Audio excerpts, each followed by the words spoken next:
มันมีแต่ความกับตาลปัดมีแต่ความวิบัติในประเทศนี้จากผิดก็ให้เป็นถูกบ่เดี๋ยวนี้ทางสังกัดของ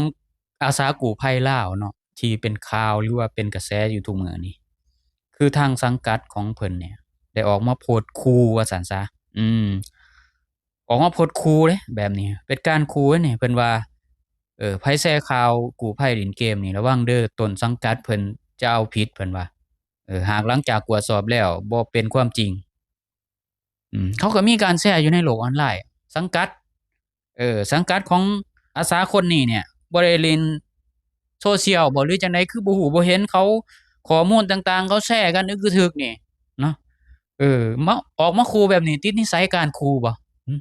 ติดนิสัยของพวกมีอำนาจในลาวบ่หรือจังใดการขู่เนี่ยมันเป็นเรื่องที่แบบเราต้องเบ่งอำนาจออกมาให้คนย้านบ่แทนที่สิว่ามันแม่นความจริงหรือแนวใดเนาะเราก็สิขอกวดสอบแล้วก็สิมาชี้แจงให้สังคมทราบถ้าแบบนี้สิดูดีกว่าเดะเนาะแต่ถ้าบอกมาจังซี้นี่เออสิเอาผิดจังซี้เนี่ยโอ้ใหญ่มาแต่ไสวะมาขู่สังคมเนี่ย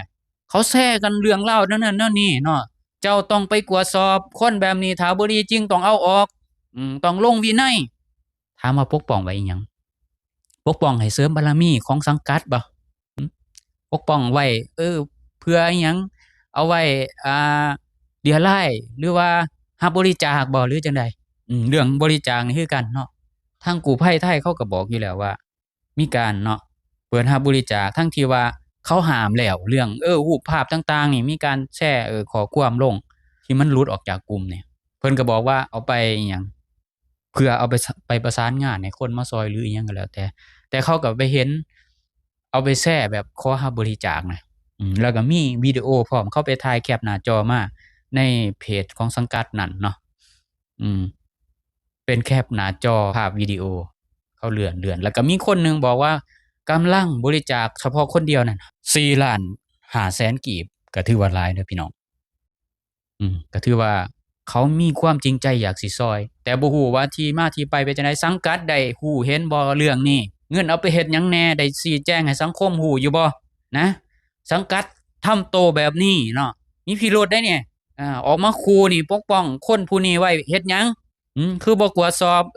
มันจังสิดีแบบเบิ่งแล้วดูดีกว่านะว่าคันแม่นว่าตามที่สังคมเว้าแนวนั้นแนวนี้สิชี้แจงให้ภายหลังว่าสิเฮ็ดจั่งใดกับคนผู้นี้กับอาสาคนๆนี้เป็นหยังบ่ว่าแนวนี้แล้วก็ออกมาปกป้องแบบนี้มันจั่งใดมันเบิ่งมีอิหยังบ่ตกลงมีอิหยังแม่นบ่คือปกป้องกันดีแท้คนจังซี้นี่ฮะนี่แหละเนาะขนาดสังกัดน้อยๆก็ยังบ่มีหยังกวดสอบแล้ว ฝ่าย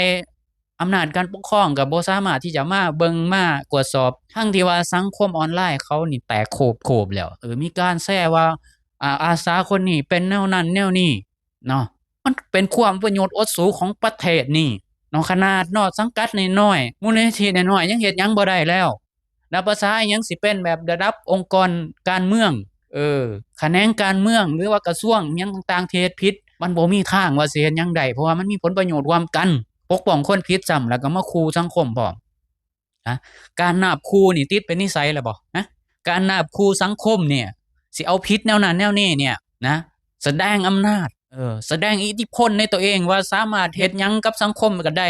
พวกทานเป็นไผแนวเนี่ยมีอำนาจมาแต่ไสนะแทนที่ว่าสิเห็นสังคมขาวๆแล้วสิออกชี้แจงแนวนั้นแนวนี้ออกมาติแก้โต้ก็ว่ากันไปติล่ะตามสังคม แต่อันนี้บ่สนบ่แคร์สายตาเลยสังคมเขาว่าแนวใดออกมาปกป้องซ้ำแบบเดียวกันกับผู้นำประเทศนั่นแหละจนเขากลับบ้านแล้วจังส่งสารอวยพรเนาะจดหมายอวยพรไปแสดงความขอบใจแต่ว่าช่วงที่เขามีเหตุการณ์เนาะบ่เห็นออกมาเลยช่วงมีเหตุการณ์เนาะบางคนก็บอกว่าอุ๊ยเพิ่นไปประชุมโอ๊ยเรื่องมันเกิดขึ้นก่อนประชุมอีก4-5มื้อเป็นอาทิตย์ว่าซั่นซะทั้งที่ว่านักข่าวต่างประเทศเขามารายงานข่าว เขาฮอดขี่ยุ่นเครื่องบินอยู่เทิงพู้นขี่ฮอพู้นถ่ายลงมาทุกช่องของต่างประเทศ CNN หยังก็ว่ากันไปเขาออกมาเฮ็ดข่าวแต่ว่าผู้นำลาวมิดเงียบบ่สนใจแบบเดียวกันเลยบ่ได้สนใจสังคมเลยนี่สังกัดอิหยังจังซี้เขาเว้าให้สังกัดพวกทานเนาะสังคมเขาประณามหรือเขาอิหยังก็แล้วแต่ที่ มีอาสาคนหนึ่งคนนี้นี่เฮ็ดผิดแนวนั้นแนวนี้ก็ออกมาชี้แจงแค่นั้นแหละสิไปเอาผิดสิมานาบครูเขาเฮ็ดหยังติดนิสัยผู้ที่มีอำนาจในประเทศลาวบ่ติดนิสัยแบบจังซี่มาแล้วแม่นบ่บ่สนบ่แคร์แม่นบ่ข้อยมีอำนาจข้อยมีเงินหรือข้อยมีอิหยังสักอย่างแม่นบ่ประเทศนี้มันสิมีความยุติธรรมเกิดขึ้นได้จังใดมันมีแต่ความกับตลปัดมีแต่ความวิบัติในประเทศนี้จากผิดก็ให้เป็นถูกบ่เดี๋ยวนี้ไผมีอำนาจอยู่รอดแม่นบ่ไผมีชื่อมีเสียงอยู่รอดแม่นบ่จังซี่นี่บ่ฮะประเทศลาวมื้อใดมันสิเจริญผิดก็คือผิดสังคมโจมตีแนวใดบ่ต้องไปโทษสังคมต้องหาทางออกให้ได้หรือออกมาชี้แจงแนวใดก็ได้ออกมาให้คำตอบบ่แม่นว่าสิมิดเงียบแล้วก็คูมันเบิ่งรู้สึกว่าเอ่อสังกัดนั้นๆมันเบิ่งแบบมีความโปร่งใสบ่ล่ะฮะมันเบิ่งจั่งใดล่ะมันเบิ่งหน้าอุปยศอดสูมันเบิ่งหน้ารังเกียจเออมันเป็นแบบนั้นได้มันเบิ่งโอ๊ยน่าอับอายแรงเนาะออกมาขู่สังคมคิดได้จั่งใดเป็นไผเดี๋ยวนี้หรือว่าติดนิสัยจากผู้มีอำนาจในลาวบ่น้อยหนึ่งก็สิออกมาขู่สังคมทั้งเรื่องหยังคือการเห็นเนี่ยขู่ก่อนแหละสิดำเนินคดีสิเอาผิดห้ามแซ่แนวนั้นแนวนี้สิจับเบิดบ่เดี๋ยวนี้คนลาว7ล้านคนนี่คนแซ่ข้อมูลนี่เป็นเท่าใดมันสิตามจับเบิดบ่สิตามจับเบิดบ่นี่แหละเว้ามาแล้วมันเนาะคันแคลคันสิเบิ่งแล้วโดยรวมนี่เนาะบ่ว่าสิเป็นเรื่องบริจาคเงินแล้วก็เรื่องที่ได้ใบย่องย่อที่ได้รับดีเด่นกว่ากู้ภัยไทยที่เขาเฮ็ดจนเมื่อยแล้วก็ถ้าเทียบกับกู้ภัยลาวที่ซอยจนเจ็บไข้ได้ป่วยก็ยังบ่ได้เลยจนเขามีการออกมาโพสต์ว่าควายเฮ็ดนาหมากินข้าวเห็นบ่ความเหลื่อมล้ำเนาะคือแบบไปให้ใบย่องย่อแบบดีๆกว่าหมู่คือแบบนั้นน่ะเอาตาได้เฮ็ดวะคนให้ใบย่องย่อแบบได้รับดีเด่นน่ะมีเหรียญแรงงานน่ะเอาตาได้เฮ็ดหรือว่ามาตรฐานของประเทศลาวต้องมักคนแบบนี้บ่พี่น้องมาตรฐานของประเทศลาวนี่ต้องเอาคนแบบต้องระดมเงินทุนได้หรือว่าไป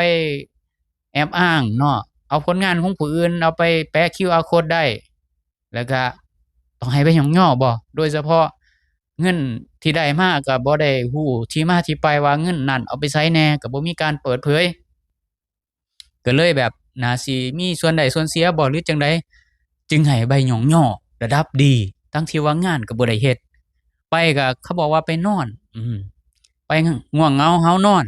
คือแบบบ่ได้อยู่ได้นอนบ่กลางคืนน่ะเนาะหรือจั่งใดไปไสมาเขาเฮ็ดงานกันคึบๆมันแม่นบ่แบบนี้ได้ใบย่องย่อมาแบบนี้มันสมเกียรติอยู่บ่พี่น้องแล้วคนที่ให้เป็นจั่งใดเอาตาได้เบิ่งคนที่เอาใบย่องย่อให้แต่ว่ากู้ภัยคนอื่นหรือว่าอาสาสมัครคนอื่นเขาก็เฮ็ดอ่าจนบ่สบายเนาะจนเจ็บไข้ได้ป่วยเนาะขอฝากเท่านี้เนาะจั่งใดก็ท่าติดตามเบิ่งต่อไปเนาะว่าประเทศนี้มันสิมีหลักนิติธรรมที่สังคมเขาสงสัยบ่หรือว่ามีการกวดสอบบ่หรือสิปกป้องแบบนี้แล้วก็เงียบไปคือเก่าบ่เว้าหลายเจ็บคอสวัสดีครับสบายดี